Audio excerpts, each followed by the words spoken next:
Muito obrigado, professor Eduardo, professor Ricardo, a comissão organizadora. É um prazer enorme estar aqui. Realmente estou impressionado com a organização do Congresso, maravilhoso, a participação. Realmente, assim, é uma honra estar aqui, eu estou muito contente. É um assunto, o assunto de pneumonia é um assunto, especialmente agora pós-pandemia, é um assunto que a gente tem que tratar com muito carinho, porque na verdade a cada ano, a cada 2 anos a gente tem uma etiologia nova, um teste diagnóstico novo, então as coisas vão mudando de uma maneira inacreditável. Quando eu fui convidado para fazer o primeiro guideline em 2011, 2012, levaram 5 anos para a gente terminar o guideline, que foi publicado em 2016, que nós vamos conversar nos próximos minutos, mas hoje em dia a gente aprendeu que a gente pode fazer isso aí de uma maneira muito mais efetiva, mais rápida, e agora, literalmente essas últimas semanas, a sociedade reuniu, agora fez uma seleção nova do painel novo. Eu vou ser o novo co-chair desse guideline que vai vir nesses próximos 2 anos, e a ideia, na verdade, é a gente conseguir terminar ele nesses próximos 2 anos, em vez de 5, 6 anos, como demoraram os guidelines anteriores. Então, a gente está bem estimulado para isso, eu não tenho nenhum conflito de interesse com o que eu vou falar nesses próximos 30 minutos. Então, esse foi o resultado de 5 anos de trabalho, foi um grupo enorme de pessoas, tinha aí infectologistas, epidemiologistas, farmacologistas, microbiologistas, tinha médicos na parte educacional, médicos na parte privada, foi bem diverso assim, o grupo, e eu acho que esse grupo que vai sair agora, que vai ser anunciado pela DSA, vai ser um grupo até mais diverso do que esse anterior. Então, na verdade, muito legal a quantidade de disciplinas diferentes que a gente vai ter nesse próximo guideline. Então, eu vou usar o backbone desse guideline para a gente conversar um pouco sobre o que aconteceu nesses últimos anos, o que mudou, e dar uma perspectiva para vocês, o que a gente talvez vai ver de novo nesse próximo guideline que vai sair nesses próximos 2 anos. Então, a primeira coisa que eu quero comentar é uma coisa importante, pessoal, porque na verdade a gente debateu muito isso em 2016, é a questão do age cap. Né? Eu não sei como é que tu diria em português, tem uma denominação em português, age cap? Pneumonia associada a... Porque essa é aquela pneumonia de assistência à saúde. Obrigado, Clóvis. Então, o que acontece? No guideline anterior, houve uma ideia de alguns estudos observacionais que talvez pacientes que tivessem em asilos, pacientes que tivessem em reabilitação, pacientes que fossem transferidos de um hospital para um hospital menos, por assim, mais de cuidados crônicos, são pacientes que talvez poderiam ter maior predisposição a germes multiresistentes, e o guideline anterior criou essa denominação de age cap, que na verdade não é nem pneumonia associada à ventilação e não é nem pneumonia associada a estar no hospital, é estar fora do hospital numa entidade de alto risco. Naquele momento, então, a gente fez uma revisão sistemática muito extensa sobre esse assunto e, na verdade, realmente não se achou nenhum tipo de evidência clara de que esses pacientes viriam com germes multiresistentes para o hospital, e se decidiu que, na verdade, aquele tipo de pneumonia que ficava no meio da pneumonia associada à ventilação, pneumonia associada ao hospital, a gente simplesmente decidiu eliminar do guideline, porque, na verdade, a gente não achou evidência de que a denominação ajudaria a gente a escolher terapia empírica de uma maneira mais efetiva. Passamos a bola, como a gente diz aqui, a gente passou a bola para o pessoal do CAP, do guideline do CAP, da pneumonia associada à comunidade, e diz, se vocês têm interesse em age cap, vocês podem talvez incorporar no CAP, e os guidelines, e o painel do CAP, que saiu agora há 3 anos atrás, já está sendo renovado de novo agora, deve estar saindo nos próximos meses, também achou que não havia nenhum motivo para continuar com essa denominação. Então, essa denominação, que na verdade ficou meio enraizada no sistema americano, ainda está devagarinho saindo de todos os códigos de hospital e códigos de pagamento, porque na verdade não há motivo para a gente continuar com essa entidade. Então, isso é importante para a gente eliminar do processo. E aqui, então, a primeira questão, uma das questões diagnósticas que nós tivemos no guideline foi com relação a se fazer broncoscopia, se fazer o escarro de uma maneira mais invasiva, menos invasiva, e os estudos bem claro mostraram que, na verdade, sim, se tu for fazer broncoscopia em todo mundo, tu não vai ter mais benefício de desfecho do que se tu fizesse um escarro bem feito, especialmente em pacientes que têm escarro, obviamente, pacientes que estão entubados, têm um aspirado traqueal. O que se viu? O que se viu, na verdade, especialmente se tu estiver no hospital, um laboratório que faça um exame semi-quantitativo ou quantitativo do escarro, tu consegue ter uma microbiologia muito mais efetiva do que se tu tiver simplesmente um estudo qualitativo do escarro. Ou seja, se tu pegar o presente, se tem micro-organismos, se não tem. Segunda coisa importante, pessoal, muito importante, a gente se esquece disso, eu lido com residente todos os dias a respeito disso. Dentro da UTI, fora da UTI, seja um lavado brônquico, seja um escarro traqueal, seja um escarro induzido, a qualidade do escarro é essencial. Se não tiver a quantidade ideal de leucócitos, se não tiver contaminação por células epiteliais, essa qualidade da amostra é essencial, porque se tu pega uma amostra de baixa qualidade, e aí tu vê lá um Staphylococcus, uma Pseudomonas, etc., de repente o paciente está colonizado, uma cândida, seja que for, um vírus, o paciente está colonizado e tu está tratando colonização, tu não está tratando pneumonia. Então, a qualidade do escarro, a microbiologia são essenciais para que o desfecho seja adequado. Então, se naquele momento a gente não recomendou contra a broncoscopia, a gente deixou a broncoscopia como uma alternativa nos pacientes que não têm acesso a um escarro de qualidade semi-quantitativo. E aí se avaliou vários estudos, na verdade, que tinham a broncoscopia com resultado negativo. A broncoscopia com resultado negativo, lavado com resultado negativo, teve um fator preditivo muito bom de excluir pneumonia. Então, no momento que tu tem um lavado com uma cultura negativa, tu está com uma arma na mão para realmente ajudar o teu paciente a reduzir aquele monte de antibióticos que às vezes o paciente está recebendo. Às vezes tu chega na UTI, o paciente está com 2, 3, 4 antibióticos, e de repente tu faz uma broncoscopia, está negativo, aquilo ali dá uma ajuda enorme para a gente poder descalonar aquela terapia mais agressiva, às vezes, que a gente conhece, que a gente começa dentro da unidade de terapia intensiva. E aí, o que aconteceu? Naquele momento dos guidelines, estavam começando a surgir esses painéis de PCR, né? E aí explodiu hoje, tu chega no hospital, é painel de PCR no nariz, o suave, é o painel de PCR no lavado, é o painel de PCR no escarro, é uma loucura a quantidade de painéis de PCR que a gente tem hoje. Então é fantástico, eu acho maravilhoso essa oportunidade que nós estamos tendo de diagnosticar muito mais pneumonia do que jamais se diagnosticou no passado. É inacreditável a quantidade de etiologias que a gente vê hoje que a gente já não via no passado. Mas, obviamente que o detalhe aqui, né, pessoal, é que às vezes as pessoas se esquecem que PCR não significa que tu tenha um germe viável, não significa que tem o germe etiológico da pneumonia. E aí fica uma situação complicada, porque de repente tu pega lá, eu me lembro muito bem no começo da pandemia, o pessoal chegava no hospital, a gente tinha o painel tanto pelo swab nasal, eram mais ou menos acho que uns 20, 25 micro-organismos, e tinha o painel pelo escarro também. Então chegava lá, o paciente tinha lá o SARS-CoV-2 e além disso tinha Haemophilus influenza, às vezes tinha Staphylococcus, às vezes tinha Klebsiella, às vezes tinha Enterobacter, e aí? E virava uma salada, porque na verdade, o que está causando a pneumonia do paciente? E aí obviamente, tu olhava o paciente, tu examinava o paciente, tu via a tomografia, aquilo ali era Covid.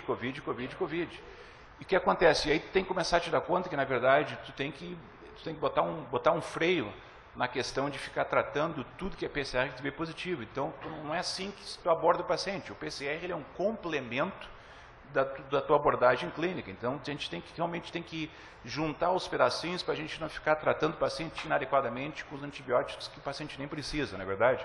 Então, isso tem que ter muito cuidado. E a gente publicou esse artigo, e eu e uma colega minha que também é intensivista e infectologista, como eu, e a gente pelo menos colocou esses key points do tipo, vamos avaliar esses painéis de uma maneira produtiva, de uma maneira efetiva, de uma maneira que a gente consiga melhorar o desfecho dos nossos pacientes. Então tem que ter muito cuidado com falsos positivos, falsos negativos. Então vou dar um exemplo para vocês. No nosso painel, a gente tem a quantidade de cópias pelo PCR. entendeu? Então lá tem menos de 10 mil cópias, tem mais de 100 mil cópias e etc. Então é um processo quantitativo ou semi-quantitativo. E tem 10 milhões de cópias, tem 1 milhão de cópias. A gente, é uma questão muito engraçada para a gente vê lá, tu vê lá se é 1 milhão de cópias, é um número grande, te apavora, meu Deus do céu, 1 milhão de cópias. E de repente eu vi um monte de pacientes com 1 milhão de cópias que não tinha nada de infecção. E vi pacientes com 1 milhão de cópias com um organismo que na verdade na cultura cresceu outro organismo. Então, por que eu estou falando isso? Porque na verdade, o que a gente notou no meu hospital? Que a maior correlação de cultura com PCR foi nos indivíduos no painel que tinham mais de 10 milhões de cópias. 10 milhões de cópias. Na verdade, quando tu começa a baixar de 10 milhões, tu começa a perder a correlação do PCR com a cultura.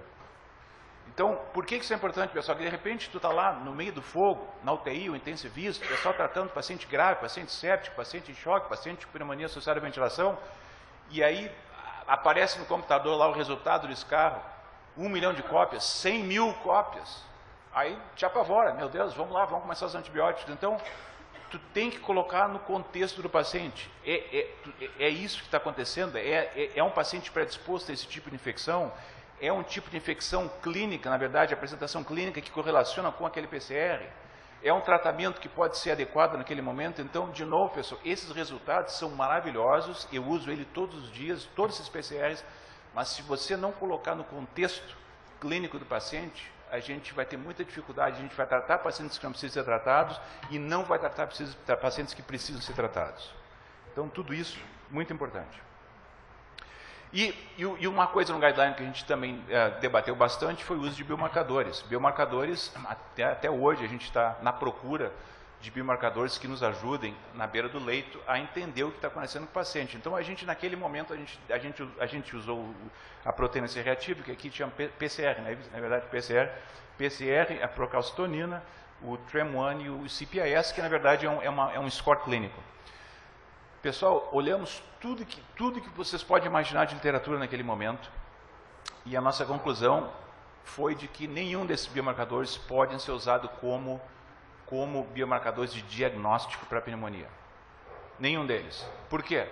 Porque, na verdade, não é incomum tu pegar um paciente grave, chegando no teu hospital, paciente imunocomprometido, um paciente imunocompetente. Na verdade, hoje em dia, quase tem muito pouco paciente imunocompetente sendo admitido para UTI, a maior parte é algum tipo, quase todo mundo tem algum tipo de imunocomprometimento, mas vamos assumir que o teu sistema imunológico está perfeito, não é verdade? Então, por que eu estou falando isso? Porque, na verdade, eu vi muito paciente, antes da pandemia, durante a pandemia, chegando grave no hospital e esses biomarcadores completamente normais. E aí, então, a pergunta é, mas o que está acontecendo? Não é possível, será que o paciente não tem infecção? Não. Na verdade, às vezes levam 12, 24 horas, 40 horas para esses biomarcadores se elevarem. Então, os biomarcadores, de uma maneira, assim, estanque, de uma medida, quando o paciente está chegando na emergência, quando o paciente está chegando na UTI, o paciente está chegando no hospital, é inútil. Inútil, porque, na verdade, ele vai ser muito mais predisposto a causar um erro diagnóstico do que um acerto diagnóstico. Então, por isso que a gente resolveu não sugerir nenhum biomarcador para diagnóstico de pneumonia. E aí, então, eu comento um pouco sobre esse estudo que a gente publicou agora há pouco, faz 1 ano e meio, no ICM. Eu fui o senior author desse paper. É muito engraçado, porque, na verdade, esse é uma revisão bem tradicional sobre biomarcadores. A gente focou um pouco mais nos biomarcadores que a gente tem na beira do leito, que foi basicamente a procalcitonina e o PCR. E foi muito engraçado, porque eu não esperava que o artigo foi o artigo mais citado da ICM no ano de 2023, em comparação com um monte de outros artigos que foram originais, que não foram nem uma revisão narrativa como a gente fez. Mas por quê? Eu cito isso por quê? Não só, obviamente, porque foi muito legal ter esse grupo de pessoas, inclusive temos colegas brasileiros também nesse grupo maravilhoso. O que aconteceu? As pessoas estão com sede de entenderem biomarcadores, estão com sede de usarem biomarcadores para que a gente tenha uma acurácia melhor no tratamento dos nossos pacientes na beira do leito. E foi por isso que esse artigo saiu. Então, esse artigo, ele comenta bem as coisas que a gente tem que pensar quando a gente vê um biomarcador. Então, eu quero comentar uns minutos com vocês, porque realmente vale a pena a gente se engajar nessa discussão, porque isso vai ser uma coisa que a gente vai ter que discutir nos próximos guidelines também. Então, pessoal, existe uma diferença muito grande de um biomarcador prognóstico para um biomarcador preditivo, certo? Por que eu digo isso? Isso não é semântica, né, gramática de inglês, gramática de português, não, isso é muito importante. Por quê? O biomarcador de prognóstico é um biomarcador que, na verdade, ele te dá uma ideia do desfecho clínico do paciente, ou seja, vamos supor, se está usando mortalidade, está usando tempo de hospital. Então, é um paciente, vamos supor, um paciente que tem uma comorbidade A, comorbidade B, é um paciente que tem uma idade X, é um paciente que tem uma maior probabilidade de mortalidade em função da pneumonia, em função da sepsis. Esses são fatores prognósticos que a gente utiliza no processo de randomização dos ensaios clínicos. É a mesma coisa que a gente utiliza na beira do leito. Qual é o risco daquele paciente naquele momento que você está vendo o paciente na beira do leito, certo? O biomarcador preditivo, ele é diferente, porque na verdade ele vai ser preditivo de um desfecho relacionado a algo que tu esteja atuando naquele momento que tu esteja provendo ao paciente. Então, vou dar um exemplo para vocês. Vamos supor, se tu tem um paciente sendo admitido no hospital com fibrose cística, uma história de fibrose cística, já com uma história de colonização anterior por pseudomonas. Então, se tu vai dar um tratamento anti-pseudomonas para esse paciente, o teu valor preditivo de acertar com o antibiótico vai ser muito maior do que se tu der, vamos supor, um antibiótico contra o Staphylococcus aureus que esse paciente nunca teve antes. Então, o valor preditivo do antibiótico direcionado àquele micro-organismo vai ser muito maior, o tratamento vai ser muito mais efetivo, porque tu tem um que a gente chama de pre-test probability, tu tem já um histórico do paciente que vai te ajudar a entender qual é a terapia que vai ser mais efetiva. Os biomarcadores que nos ajudam a entender qual é o paciente que tem a gravidade que vai ser maior, vai ter maior benefício daquela terapia, são os biomarcadores preditivos. Então, são duas coisas diferentes que a gente tem que entender e diferenciar quando a gente vê esses pacientes na beira do leito. E aí, então, além disso, pessoal, uma coisa que a gente, obviamente, tem que começar a entender são os omics, né? Tem os proteomics, metabolomics, transcriptomics, proteomics, não acaba nunca, é uma loucura.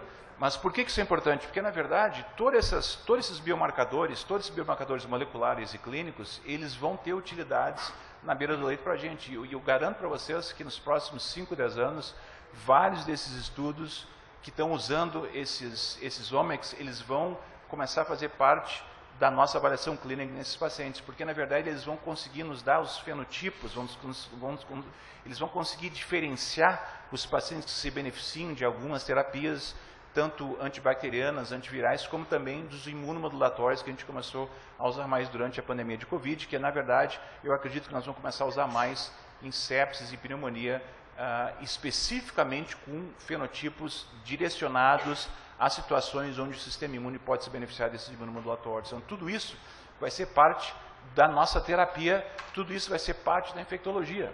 A gente vai ter um tratamento não só infectológico, como um tratamento imunológico, porque, na verdade, você sabe que a grande parte desses pacientes acabam tendo desfechos inesperados, piores, em função da resposta imunológica, que às vezes precisa ser tratada em conjunção com os antimicrobianos, não é verdade?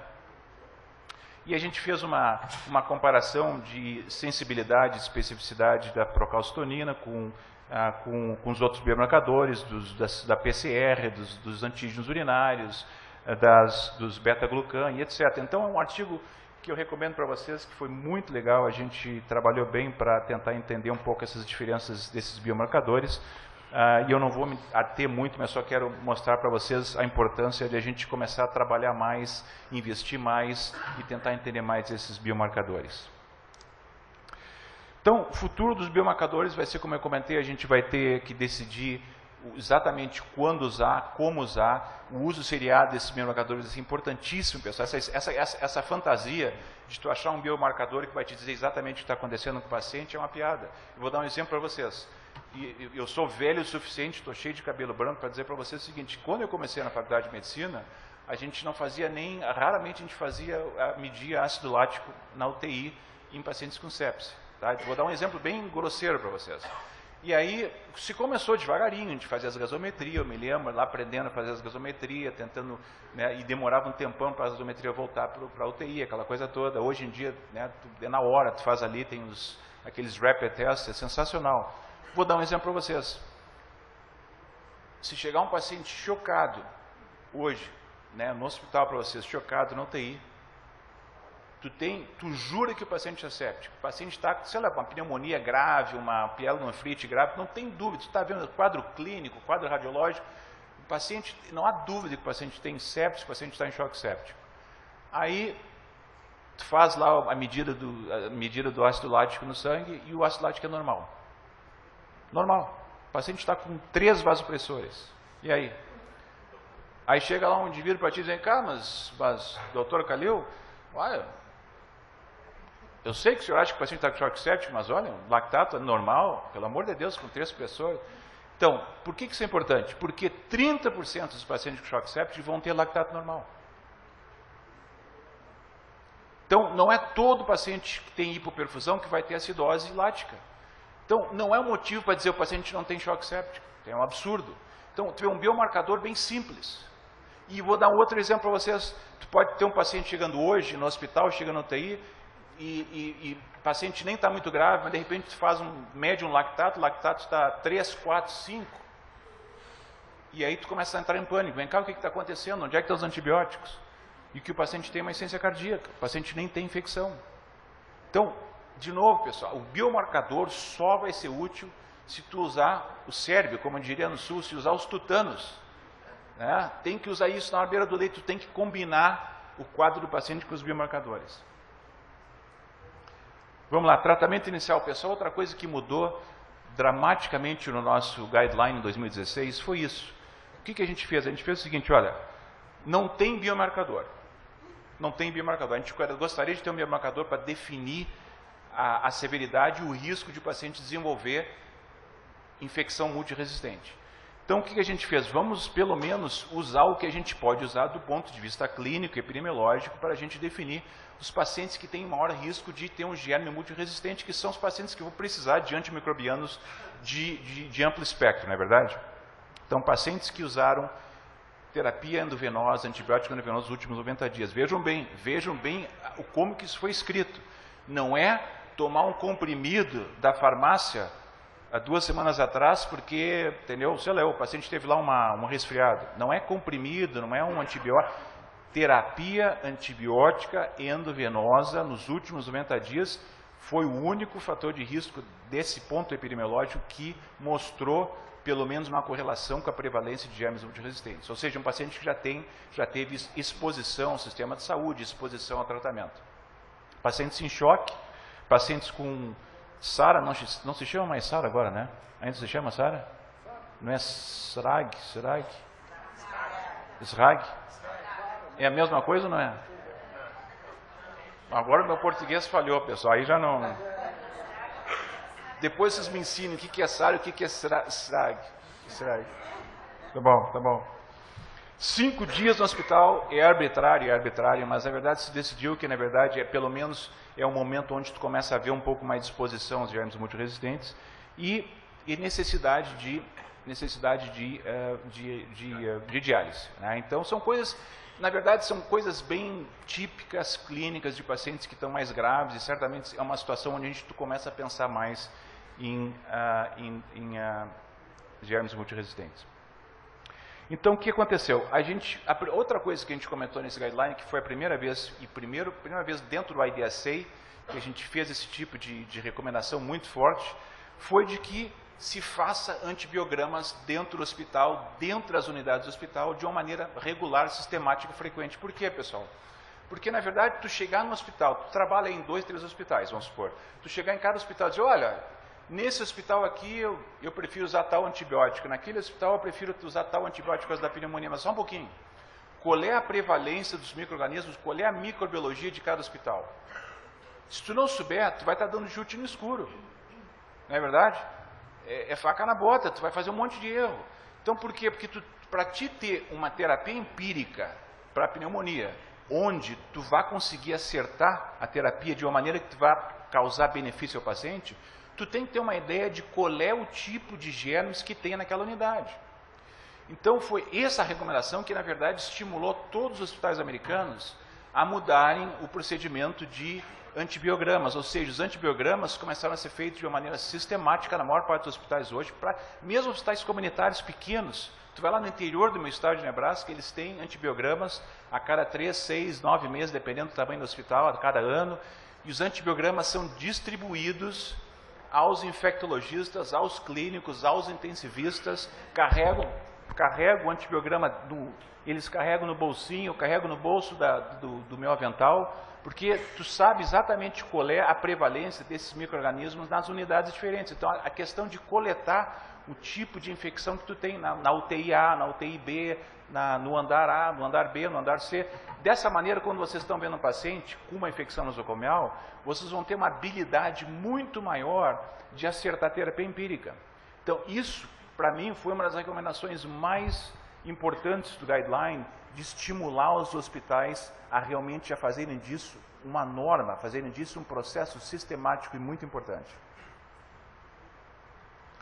E do ponto de vista clínico, pessoal, a gente pode ficar aqui mais algumas horas falando, obviamente, do tipo de terapia, mas o que a gente comentou foi isso. Se os pacientes têm aqueles fatores de predisposição para germe multiresistente, ou tu trabalha no hospital onde tu tem uma resistência aumentada ao pseudomonas pelas cefalosporinas, pelas penicilinas, são situações onde tu vai ter que pensar em germe multiresistente. Então, de novo, tu tem que entender qual é a prevalência de germes multiresistentes, nesse caso pseudomonas, para saber qual é o antibiótico anti-pseudomonas que tu vai usar nesses pacientes.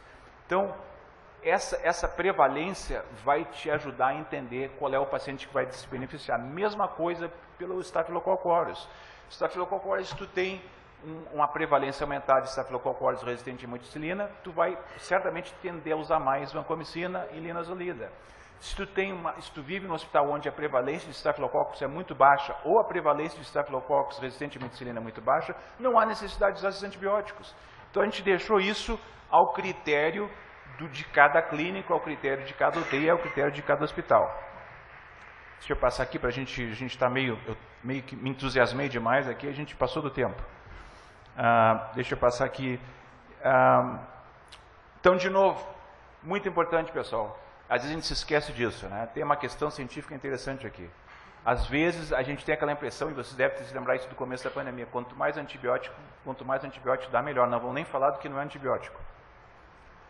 Mas o que acontece? Tu dá 2, tu dá 3, tu dá 4, sempre vai ter uma probabilidade de erro. Quando tu está dando antibiótico empírico, não interessa quantos antibióticos tu vai dar, tu sempre vai ter uma probabilidade de erro, porque é impossível se prever com acurácia de 100% a etiologia dessas infecções. Então é importante a gente não entrar em pânico com esses antibióticos para que a gente não acabe causando dano aos pacientes. Então aí está um quadro bem típico do guideline, onde sugere os antimicrobianos de acordo com o risco e de acordo com a etiologia. E ali embaixo eu coloco os antibióticos que surgiram nos últimos 6, 7 anos, que não estavam no guideline 2016, que na verdade a gente vai agora avaliar cada um deles para que eles façam parte, pelo menos, da nossa avaliação nesse próximo guideline. E aqui, para resumir, pessoal, é um slide bem prático. Eu quero que vocês se lembrem, se vocês tiverem que se lembrar de um slide, se lembrem desse slide, desses últimos 30 minutos.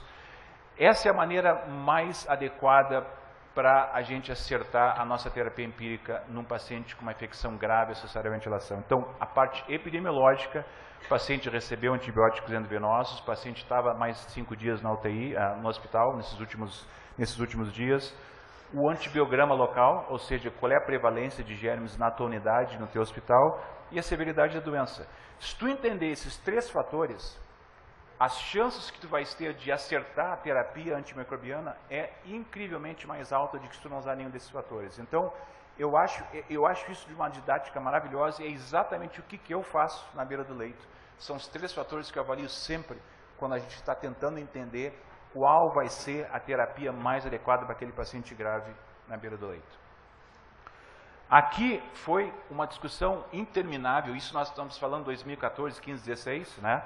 Se usa farmacocinética, se não se usa farmacocinética, se usa farmacodinâmica, não se usa farmacodinâmica. Ainda que a evidência naquela época não era uma evidência tão forte como a gente tem hoje, se recomendou que se tu vais usar drogas que possam ser mensuradas, que possam ser monitoradas, vá em frente, use, mas que a gente não forçou a barra do tipo, olha, tu tem que fazer, porque tu tem que fazer, porque tem que fazer, porque na verdade existe uma variabilidade muito grande na farmacocinética, mas os dados já eram positivos. E aí o que aconteceu? O que aconteceu foi isso. Agora, vocês devem ter visto agora, literalmente há poucas semanas, esses 2 artigos foram publicados no JAMA. Se vocês não lerem esses artigos, vocês têm obrigação de ler página por página. São 2 artigos maravilhosos. Esse é um grupo da Austrália, um pessoal muito bom, um pessoal muito sério. Eles conseguiram incluir, eu posso dizer enrolar, existe essa palavra em português? No ensaio clínico? Não, porque... Incluídos. Enroll, né? Enroll. Enrolar tem outro significado, né? É negativo, é negativo. Incluir, enrolled. Incluir os 7.000 pacientes. Esse é o Blink Trial, da tua esquerda. Vou dizer uma coisa para vocês, pessoal. Vocês jamais, até o dia que vocês se aposentarem, vocês jamais vão ver um ensaio clínico desse tamanho para estudar farmacocinética. Esse vai ser o estudo mais definitivo que nós temos até hoje. Muito bem feito, muito bom. É importante entender que o que mostrou? Mostrou que o uso contínuo de antibióticos teve um benefício praticamente uniforme em todas as populações de pacientes, independente da severidade, independente da etiologia. Foi essencial entender que realmente tu pode ter um benefício de sobrevida, um benefício de morbidade nesses pacientes. À direita, o mesmo grupo, com alguns outros autores, fizeram uma meta-análise de todos os outros estudos randomizados e mostraram uma consistência maravilhosa de em torno de 10 a 20% de redução na mortalidade quando se usa os antibióticos de uma maneira como é que se diz? Prolonga, queria ser estendida.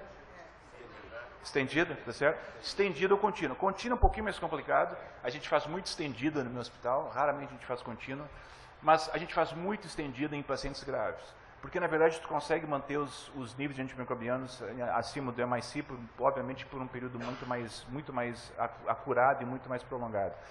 Pessoal, isso não tem mais discussão. Isso não tem uma discussão. A questão muito importante, que na verdade eu comentei com os autores, e até fiz um post disso, é que a gente tem que ter muito cuidado. Se tu está num lugar, vamos supor, tu está aqui num lugar no interior, num lugar onde não tem bombas de infusão, não tem enfermeiras que entendam como fazer isso, não tem um pessoal de enfermagem, médicos que entendam como fazer essas antibióticos de extensão ou contínua, não vão ficar esperando horas e horas e horas para tratar um paciente agudo com um choque séptico, paciente com uma pneumonia grave. Então, assim, tem que ter muito cuidado isso. Para fazer essas terapias prolongadas de extensão, você tem que ter infectologistas, farmacêuticos, enfermeiras que saibam lidar com essas infusões prolongadas. Então, não vão entrar naquela história de, não, eu vou aprender hoje. Aí o paciente está grave, lá esperando antibiótico, e não chega nunca, e o paciente morre porque tu não começou os antibióticos. Vejam bem, começar os antibióticos no paciente grave como esse é mais importante de como é que tu vai começar. Se tem dados enormes de tempo de iniciação de antibióticos que mudam o desfecho desses pacientes graves. Isso não há dúvida. Então, assim, tu está numa situação grave, tu está numa situação onde tu não tem uma infraestrutura de bomba de infusão, de enfermagem, de UTI, de infectologista que possa fazer isso, não é a hora de aprender. A hora de aprender é quando tu não tem um paciente grave na tua frente, não é verdade? Então, eu digo isso porque às vezes as pessoas se esquecem. Não, se o estudo randomizado falou isso, nós vamos ter que fazer. Tá bom, tem que fazer, vamos lá, quer fazer? Vamos fazer então. Vamos primeiro educar, treinar um grupo para que a gente faça isso de uma maneira adequada. Muito importante isso. Não vou comentar sobre agentes inalatórios, que a gente está fora do tempo, eu só quero terminar os últimos 2 minutos sobre o tempo de terapia. Tempo de terapia, pessoal, até 2016, quando nós publicamos esse guideline, basicamente, a maior parte das infecções eram tratadas por 10 a 14 dias e algumas infecções tipo pseudomonas, estafilococcus, o pessoal tratava por 2, 3 semanas. Não estou brincando, era isso aí, 2, 3, 4 semanas o pessoal ficava sendo tratado, não saindo da UTI, se saindo da UTI para o andar, continuava com antibiótico por um monte de tempo. Naquele período do guideline, a gente resolveu fazer uma revisão sistemática de todos esses estudos e a gente notou, na verdade, que não havia nenhum benefício de continuar estendendo esses antibióticos e a gente recomendou que 7 dias, em média, seria essencial praticamente para todos os pacientes que teriam permanência de ventilação, independente da etiologia. E, muito importante, pessoal, esse slide é outro slide que eu quero que vocês memorizem, que A gente analisou a diferença de tempo de terapia de antibióticos, a gente analisou vários desfechos, mortalidade, cura clínica, recorrência da pneumonia, duração da ventilação mecânica. Não interessa o desfecho que a gente usasse, a gente não via diferenças de melhora com pacientes que recebiam por 10 a 14 dias. E isso também não fez diferença se o agente etiológico era Pseudomonas, se era Acinetobacter, se era Cenotormonas. Então, de novo, pessoal, a gente ficou bem claro que esse medo do bicho, qual é o bicho, qual é o micro-organismo, aquela coisa toda, vamos dar mais ou dar menos, era um medo inacurado, era um medo falso. A gente não viu o desfecho, não viu diferença de desfecho nos pacientes. Isso foi uma mudança radical comparado aos guidelines anteriores. E aí, o que aconteceu, isso foi uma publicação recente, agora, questão do ano passado, ano retrasado, durante a pandemia, esse pessoal, esse grupo da direita, escreveu um artigo fazendo uma crítica ao nosso guideline a respeito de que eles não concordavam com isso. Nós estamos falando de quase 10 anos depois, de 2023, são 7 anos. 7 anos depois do guideline, esse grupo escreve esse artigo dizendo que eles não concordavam com a nossa recomendação do guideline. E eu achei muito legal, porque na verdade eles fizeram uma crítica bem forte a respeito do que a gente tinha feito no guideline, e foi muito bom, porque a gente voltou ao database dos guidelines, revisamos os guidelines e, na verdade, confirmamos de novo que a nossa recomendação foi adequada, e a gente explica nesse artigo por que a recomendação foi adequada. Então, analisamos todos os desfechos, analisamos todas as etiologias. De novo, pessoal, não há dúvida alguma que, em média, 7 dias, tu consegue tratar todos os pacientes que vocês têm com pneumonia associada à ventilação. Se em 7 dias esses pacientes não estão melhores, tu tem que começar a pensar, eu estou dando o antibiótico certo, eu estou tratando o micro-organismo certo, não tem alguma outra coisa que esteja acontecendo nesse paciente que esteja simulando uma pneumonia que não é uma pneumonia, uma embolia pulmonar, um edema pulmonar. Então tem que começar a repensar, assim, 7 dias o paciente não está melhor, alguma coisa não está certa, e talvez o erro seja seu. Então, tudo isso a gente tem que comentar, a gente tem que estar todo dia reavaliando esses pacientes. Não é uma coisa, vou esperar daqui a 7 dias, vou esperar daqui a 5 dias, vou esperar daqui a 10 dias. Não tem que esperar. Tu tem que avaliar esses pacientes todos os dias, que são pacientes que realmente vão te dizer muita informação, vão te dar muita informação para te decidir de uma maneira adequada o que fazer com esses pacientes.